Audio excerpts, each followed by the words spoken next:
Good morning, dear students. How are you? I hope you all are well. So, welcome to Arpissa class. Today, we are going to class 6 computer chapter number 7. Class 6 computer chapter number 7. So, the name of the chapter is MS Word 2010. MS Word 2010. It is a most important chapter. So, read the chapter carefully. चलिए start करते हैं आपका chapter. लिखा हुआ है, बच्चों आप word processor के विषय में पहले ही जानते हैं।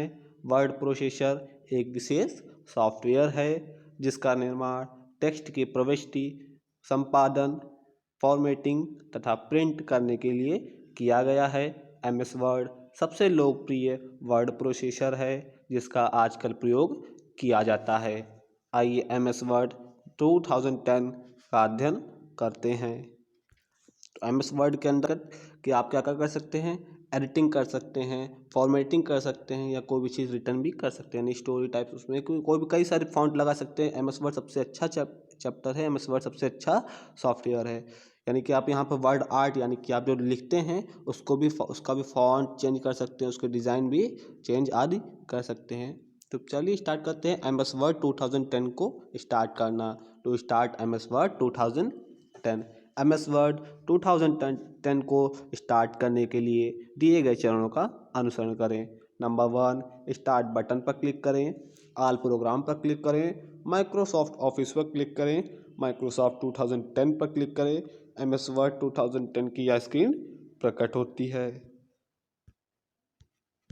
सर्वप्रथम स्टार्ट बटन पर क्लिक करना है, उसके बाद ऑल प्रोग्राम पर, वहाँ पर माइक्रोसॉफ्ट ऑफिस में क्लिक करना है, उसके बाद 2000 एमएस वर्ड 2010 पर क्लिक करेंगे तो आपके सामने यह विंडो एक प्रकट होगी जिसमें कई सारे ऑप्शंस हैं।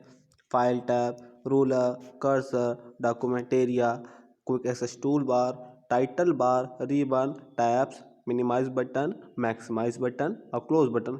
यानी सबसे ऊपर देखो, ये आपके स्क्रीन का सबसे टॉप एरिया है, सबसे ऊपर का भाग जो ब्लू कलर का दिख रहा है, जहाँ पर लिखा हुआ है डॉक्यूमेंट माइक्रोसॉफ्ट वर्ड। जहाँ यानी कि जहाँ पर वर्ड जिस डॉक्यूमेंट आपने खोला हुआ है उसका नाम लिखा होता है वो एरिया टाइटल बार कहलाता है। और सबसे लास्ट का बार, सबसे नीचे का जो है वो टास्क बार कहलाता है। तो एमएस वर्ड के स्क्रीन के तत्व यानी screen elements of MS word. First लिखा हुआ फाइल टैब। एमएस वर्ड 2010 में कार्य करने के लिए फाइल टैब में विभिन्न मेन्यू होते हैं। फाइल टैब में कई प्रकार के मेन्यू होते हैं जैसे कि क्विक एक्सेस टूल बार। अगला है क्विक एक्सेस टूल बार। यह केवल एक क्लिक द्वारा हमें सामान्य कार्य करने में सहायता करता है। टाइटल बार, यह स्क्रीन के शिखर यानी सबसे ऊपर पर प्रकट होती है। यह वर्तमान चालू प्रोग्राम तथा वर्तमान दस्तावेजों के नाम दर्शाती है। इसमें क्विक एक्सेस टूल बार भी होता है, यानी कि यह क्या काम करती है। टाइटल बार जो आपने प्रोग्राम खोल के रखा हो उसका नाम वहाँ पर दिखाती है, या जो आपने फाइल ओपन की हुई है उसका नाम वहाँ पर शो करती है। नेक्स्ट है आपका रिबन। रिबन में दो भाग होते हैं, टैब्स और ग्रुप। प्रत्येक टैब में कमांड होती है जो विभिन्न ग्रुप में व्यवस्थित होती है। रिबन में दो कमांड होती हैं, टैब्स और ग्रुप। नेक्स्ट है आपका डॉक्यूमेंट एरिया, यानी कि आपका जहाँ पर आप कार्य करते हैं, यानी कि आपका कार्य क्षेत्र। यह एक बड़ा सफ़ेद स्थान होता है जो टाइप करने के लिए प्रयोग किया जाता है, यानी कि आपके द्वारा लिखने का कार्य करता है। स्टेटस बार, यह पेज संख्या, शब्दों की संख्या, जूम ऑप्शन आदि को दर्शाती है। नेक्स्ट है डॉक्यूमेंट अथवा फाइल में एडिटिंग करना। इन डॉक्यूमेंट अथवा फाइल में एडिटिंग करना, एडिटिंग इन अ फाइल और डॉक्यूमेंट। एडिटिंग का अर्थ है बदलाव करना। सबसे पहले हम उस टेक्स्ट को सेलेक्ट करना सीखेंगे जिस टेक्स्ट को हम एडिट करना चाहते हैं। टेक्स्ट को सेलेक्ट करना यानी जो आपके द्वारा जो लिखा गया भाग है उसे चुनना। तो आप अपनी आवश्यकताओं के अनुसार टेक्स्ट को सेलेक्ट कर सकते हैं। आप पूरे टेक्स्ट को अथवा इसके एक भाग को सेलेक्ट कर सकते हैं। आप कीबोर्ड अथवा माउस का प्रयोग करके टेक्स्ट सेलेक्ट कर सकते हैं, यानी माउस की सहायता से या कीबोर्ड की सहायता से माउस को इसे आपके द्वारा लिखे गए टेक्स्ट को सेलेक्ट कर सकते हैं। तो कीबोर्ड का प्रयोग करके पहले कीबोर्ड का प्रयोग करके टेक्स्ट को कैसे सेलेक्ट करेंगे। वाक्य या शब्द के प्रारंभ में कर्सर रखिए। टेक्स्ट के इच्छित भाग को सेलेक्ट करने के लिए शिफ्ट की को दबाएं या राइट एरो को दबाएं, यानी राइट एरो जो आपके सामने एरो की होती है कीबोर्ड में उसे दबाएं या शिफ्ट की दबाएं। उसे दबाने के पश्चात आपका जो भाग होता है वो सेलेक्ट हो जाता है। अब है माउस का प्रयोग करके आपके द्वारा लिखे गए टेक्स्ट को सेलेक्ट करना। तो एक वाक्य या अनुच्छेद को सेलेक्ट करने के लिए माउस पॉइंटर को प्रथम अक्षर से पहले रखिए तथा माउस के बाएं बटन को दबाए रखकर इच्छित टेक्स्ट के ऊपर माउस को ड्रैग कीजिए। यानी अगर आपको माउस की सहायता से सेलेक्ट करना है तो पहले माउस कर्सर को इच्छित जगह पर ले जाएं, उसके बाद माउस के बाएं बटन को दबाएं और दबाए ही रखने पर उसको ड्रैग करिए, माउस को मूवमेंट करें और जहां तक आपको सेलेक्ट करना है वहां तक ले जाएं। उसके पश्चात उस माउस को बटन को छोड़ दें, आपका टेक्स्ट सेलेक्ट हो जाएगा। अब लिखा हुआ टेक्स्ट को कॉपी तथा मूव करना, कॉपी करना या मूव करना। तो टेक्स्ट को कॉपी करना का अर्थ है टेक्स्ट, शब्द या वाक्य की प्रतिलिपि बनाना, यानी कि उसी की नकल करना। यह कार्य कॉपी तथा पेस्ट कमांड का प्रयोग करके किया जाता है। टेक्स्ट को कॉपी करने के लिए निम्नलिखित चरणों का अनुसरण करें।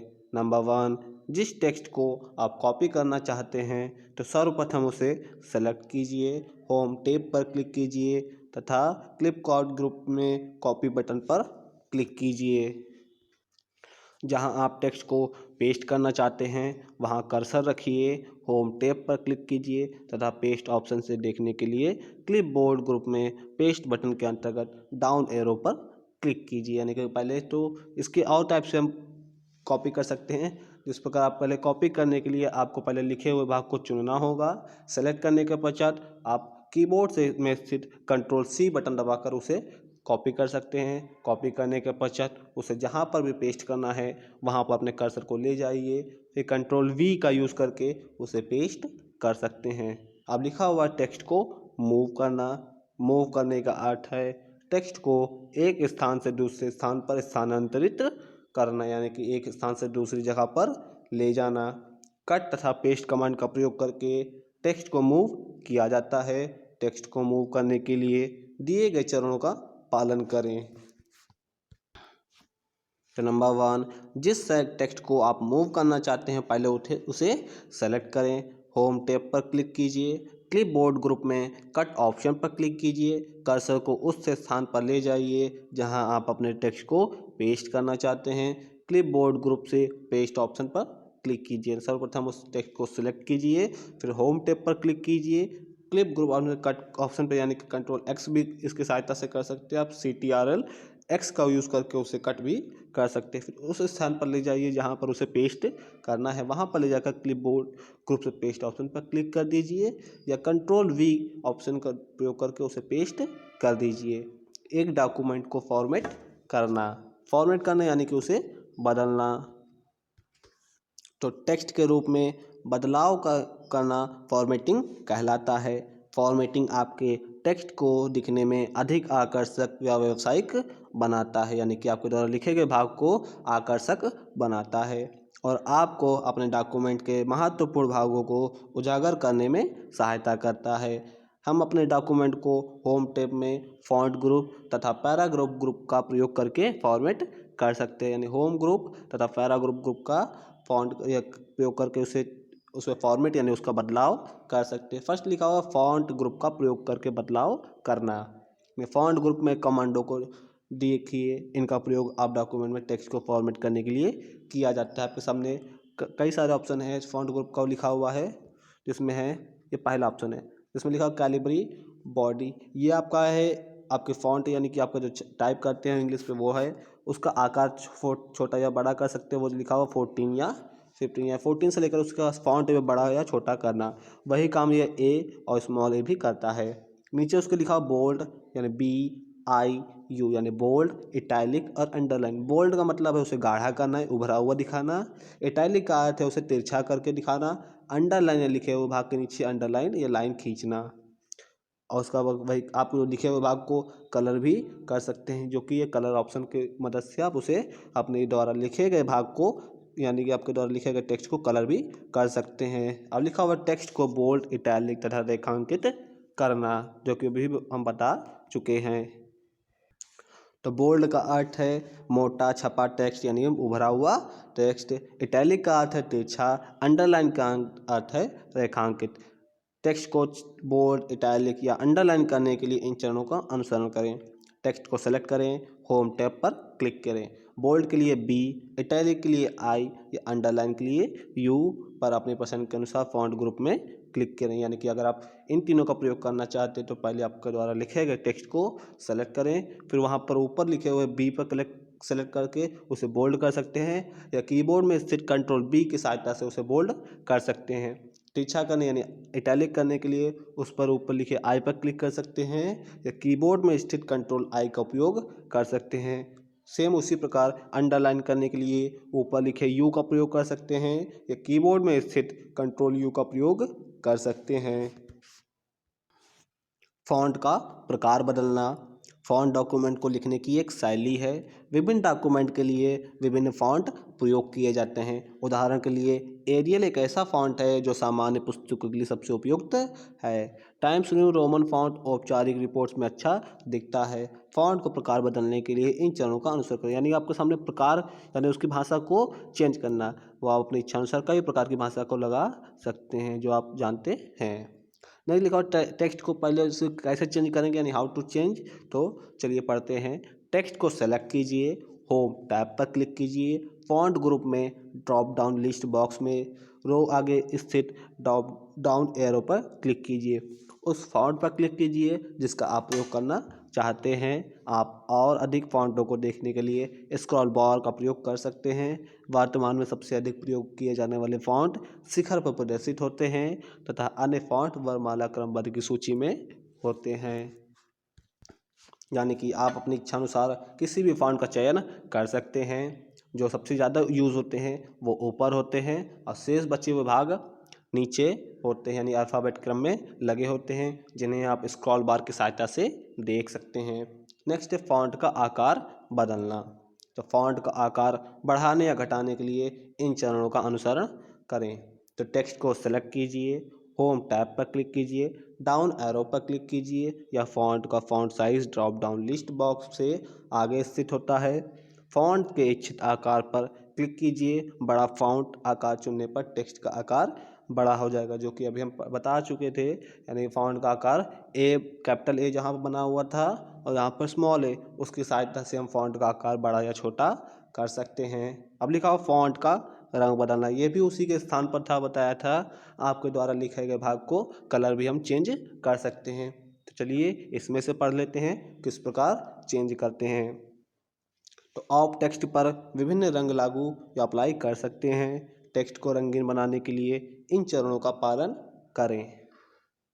तो पहले फॉन्ट का रंग बदलने के लिए टेक्स्ट को सेलेक्ट कीजिए, होम टैब पर क्लिक कीजिए, फॉन्ट कलर कमांड में ड्रॉप डाउन लिस्ट एरो पर क्लिक कीजिए, इच्छित रंग को पायलट से चुनिए तथा अप्लाई करने के लिए इस पर क्लिक कर दीजिए। आपका इच्छित रंग चुन जाएगा, आपका फॉन्ट कलर दिखाई देगा। ये आपको बताया था कलर फॉन्ट है, वहाँ से आप जब उसे चुनेंगे आपके सामने कलर पैलेट ओपन होकर आएगा। उसमें से आप अपनी इच्छा अनुसार कोई भी कलर चुनकर उसे कलर कर सकते हैं। नेक्स्ट है आपका पैराग्राफ ग्रुप। पैराग्राफ ग्रुप में कुछ कमांड होती हैं। पैराग्राफ ग्रुप में निम्नलिखित कमांड होती हैं, यानी पैराग्राफ में कुछ कमांड होती है जो कि निम्नलिखित हैं। जैसे पहला है टेक्स्ट अलाइनमेंट। अलाइनमेंट का वह ढंग है जिसमें टेक्स्ट को एक पृष्ठ से व्यवस्थित किया जाता है।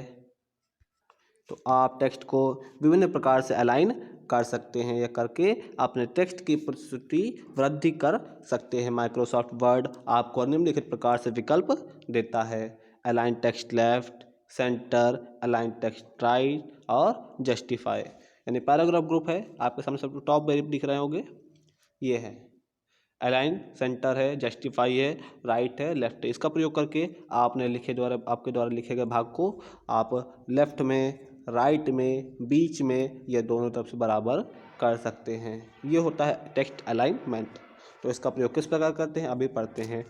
तो टेक्स्ट को अलाइन करने के लिए इन चरणों का पालन करें। होम टैब पर क्लिक करें। टेक्स्ट को लेफ्ट अलाइन करने के लिए पैराग्राफ ग्रुप में अलाइन लेफ्ट, टेक्स्ट लेफ्ट पर क्लिक करें, या टेक्स्ट को राइट अलाइन करने के लिए पैराग्राफ ग्रुप में अलाइन टेक्स्ट राइट बटन पर क्लिक करें, या टेक्स्ट को सेंटर अलाइन करने के लिए यानी बीच में अलाइन करने के लिए पैराग्राफ ग्रुप में सेंटर बटन पर क्लिक करें। टेक्स्ट को लेफ्ट तथा राइट मार्जिन दोनों में अलाइन करने के लिए पैराग्राफ ग्रुप में जस्टिफाई बटन पर क्लिक करें। तो लेफ्ट क्या है? अलाइनमेंट का वह ढंग है जिसमें टेक्स्ट को एक पृष्ठ से व्यवस्थित किया जाता है। सेंटर अलाइनमेंट का वह ढंग है जिसमें टेक्स्ट को एक पृष्ठ से व्यवस्थित किया जा सकता है। राइट अलाइनमेंट का वह ढंग है जिसमें टेक्स्ट को एक पृष्ठ से व्यवस्थित किया जाता है। जस्टिफाई अलाइनमेंट का वह ढंग है जिसमें टेक्स्ट को एक पृष्ठ से व्यवस्थित किया जाता है, यानी पेज से व्यवस्थित करने का ही ढंग अलाइनमेंट कहलाता है। अब लिखा हुआ बुलेट्स तथा नंबरिंग, यानी आपके द्वारा लिखे गए भागों पर आप नंबर भी डाल सकते हैं। और किस प्रकार डालते हैं चलिए पढ़ते हैं। तो वर्ड में बुलेट्स व नंबरिंग की विशेषता आपको सूचियाँ बनाने में सहायता करती हैं। जब आप सूची तैयार करते हैं तो इनका प्रयोग करना आवश्यक हो जाता है। तो एक बुलेट या संख्या वृद्ध सूची बनाने के लिए इन चरणों का अनुसरण करें। जैसे आपके सामने पिक्चर बनी हुई है चाइनीज़ रेस्टोरेंट, जिसमें लिखा pizza, burger, Manchurian, momos, noodles, spring roll और चिली पटेटो, इस टाइप से लिखा हुआ है तो कुछ देखने में अच्छा नहीं लग रहा। अगर उसी में हम बुलेट्स लगा देते हैं तो वह देखने में हमें काफ़ी अच्छा दिखता है। तो ये है बुलेट्स का उपयोग। स्टार नंबर भी ले सकते हैं, स्टार वगैरह भी काफ़ी चीज़ें लगा सकते हैं। तो किस प्रकार लगाते हैं चलिए पढ़ते हैं। तो कुछ वस्तुओं का नाम टाइप करिए, प्रत्येक वस्तु के नाम के बाद एंटर दबाइए, यानी कि कोई भी नाम टाइप करिए और वो नाम कंप्लीट हो जाने के बाद एंटर की दबाते रहिए। सभी वस्तुओं के नाम सेलेक्ट कीजिए, होम टैब पर क्लिक कीजिए। एक बुलेटेड सूची बनाने के लिए पैराग्राफ ग्रुप में बुलेट बटन पर क्लिक कीजिए। वस्तुओं के नाम सूचीबद्ध हो जाएंगे। पहले नाम लिख लीजिए, उस पर फिर सारे को सेलेक्ट करके होम टैब से बुलेट स्थान पर जाकर बुलेट को चुन सकते हैं। आपके सारी सूची बुलेट हो जाएगी। पैराग्राफ ग्रुप में नंबरिंग बटन पर क्लिक कीजिए। वस्तुओं के संख्या वृद्ध हो जाएगी, यानी कि अगर आप संख्या लगाना चाहते हैं तो उसे पहले सेलेक्ट करना है और नंबरिंग बटन पर क्लिक कीजिए। आपके वस्तुओं की सूची संख्या वृद्ध हो जाएगी। नेक्स्ट है आपका अंडो तथा रीडो कमांड्स। अंडो कमांड का प्रयोग पहले दी गई कमांड को रद्द करने के लिए किया जाता है। अंडो करने के लिए क्विक एक्सेस टूल बार में अंडो बटन पर क्लिक करें, या हम एक और बताते हैं कंट्रोल जेड का प्रयोग करें। तो अंडो क्या हो? पहले द्वारा लिखी गई कमांड, यानी आपने जो लिख लिया था अगर उसे आप मिटाने का काम करते हैं तो इस कमांड का उपयोग कर सकते हैं, यानी कंट्रोल प्लस जेड का कमांड यूज़ कर सकते हैं। रीडो कमांड, तो रीडो कमांड का प्रयोग अंडो कमांड की क्रिया को रद्द करने के लिए किया जाता है। रीडो कमांड करने के लिए क्विक एक्सेस टूल बार में रीडो बटन पर क्लिक करें। यानी रीडो कमांड क्या होती है? आपने अंडो कर दिया, यानी उसे मिटा दिया। अगर आप उसे दोबारा फिर से लाना चाहते हैं तो कंट्रोल जेड का प्रयोग, कंट्रोल वाई का प्रयोग करें, या क्विक एक्सेस टूल बार से रीडो कमांड पर क्लिक कर सकते हैं। स्पेलिंग तथा ग्रामर चेक, मेन ऑप्शन है स्पेलिंग तथा ग्रामर चेक, यानी अगर आपसे गलती हो गई है, आप उसे ढूंढ नहीं पा रहे हैं तो यह कंप्यूटर उसे ढूंढने में मदद करता है, यानी स्पेलिंग आपसे गलती नहीं होने देता है। तो ध्यान से पढ़िएगा। तो जब आप टाइप करते हैं तो एमएस वर्ड में स्वचालित रूप से स्पेलिंग यानी वर्तनी तथा ग्रामर यानी कि व्याकरण की जांच करता है। यहाँ एमएस वर्ड की अद्भुत विशेषता है। यह वर्तनी को अशुद्धियों को इंगित करने के लिए एक वृत्ताकार लाल रेखाएं दर्शाता है तथा व्याकरणिक त्रुटियां दर्शाने के लिए वृत्ताकार हरी रेखाएं दर्शाते हैं। आपसे गलती हो जाती है तो ये क्या करता है, ये वहाँ पर यानी कि अगर आपने जो लिखा हुआ है उसे उसके नीचे लाइन यानी रेड लाइन या ग्रीन लाइन खींचता है। जैसे लिखा हुआ है यहाँ पे देखिए टॉप कॉर्नर लिखा हुआ है ऑफिस एमएस वर्ड ऑफिस गलत लिखा हुआ है, इसलिए उसने क्या कर दिया, उसके नीचे रेड लाइन कर दिया है। यहाँ पे लिखा हुआ है ए एलिफेंट, जो कि गलत है। एलिफेंट ई से स्टार्ट होता है, यानी कि हमारा वॉवेल है, तो वॉवेल का पहले ठीक प्रयोग होता है हमारा एन, तो ये भी रॉन्ग है, इसलिए उसने ग्रीन कर दिया। इस प्रकार से त्रुटियाँ दिखाता रहता है। तो लाल या हरी वक्र रेखा वाले शब्द पर राइट क्लिक कीजिए। जिस विकल्प शब्द या वर्तनी को आप चाहते हैं उसे सेलेक्ट कीजिए। नेक्स्ट है आपका कीबोर्ड शॉर्टकट, जो मैं बताते हुए चले थे और फिर से यहाँ पर लिखी हुई है। तो लिखा हुआ है टेक्स्ट को सेलेक्ट करने के लिए, आपके द्वारा लिखे गए भाग को सेलेक्ट करने के लिए कंट्रोल ए का प्रयोग करें। टेक्स्ट को बोल्ड करने के लिए कंट्रोल बी का प्रयोग करें। रीडो करने के लिए कंट्रोल वाई का। टेक्स्ट को कट करने के लिए कंट्रोल एक्स का। अंडो करने के लिए कंट्रोल जेड का। पेस्ट करने के लिए कंट्रोल वी का। अंडरलाइन करने के लिए कंट्रोल यू का। कॉपी करने के लिए कंट्रोल C का तथा इटैलिक करने के लिए कंट्रोल I का तथा स्पेलिंग व ग्रामर चेकिंग के लिए कंट्रोल यानी सिर्फ डॉट फंक्शन की F7 का प्रयोग करें। शॉर्टकट कीज़ आप लोग को याद भी करनी है, काफ़ी सारी शॉर्टकट कीज़ होती हैं, इसमें थोड़ी लिखी हुई है तो इनको पहले याद करिए। तो अब इम्पोर्टेंट नोट्स पढ़ लेते हैं, महत्वपूर्ण तथ्य जो कि आपके पूरे चैप्टर से जो इम्पोर्टेंट पॉइंट होते हैं वो यहाँ पर लिखे हुए हैं। चलिए ध्यानपूर्वक पढ़ते हैं। लिखा हुआ वर्ड प्रोसेसर एक विशेष सॉफ्टवेयर है जिसका निर्माण टेक्स्ट की प्रविष्टि, संपादन, फॉर्मेटिंग तथा प्रिंट करने के लिए किया गया है। यह स्क्रीन के शिखर पर प्रकट होती है।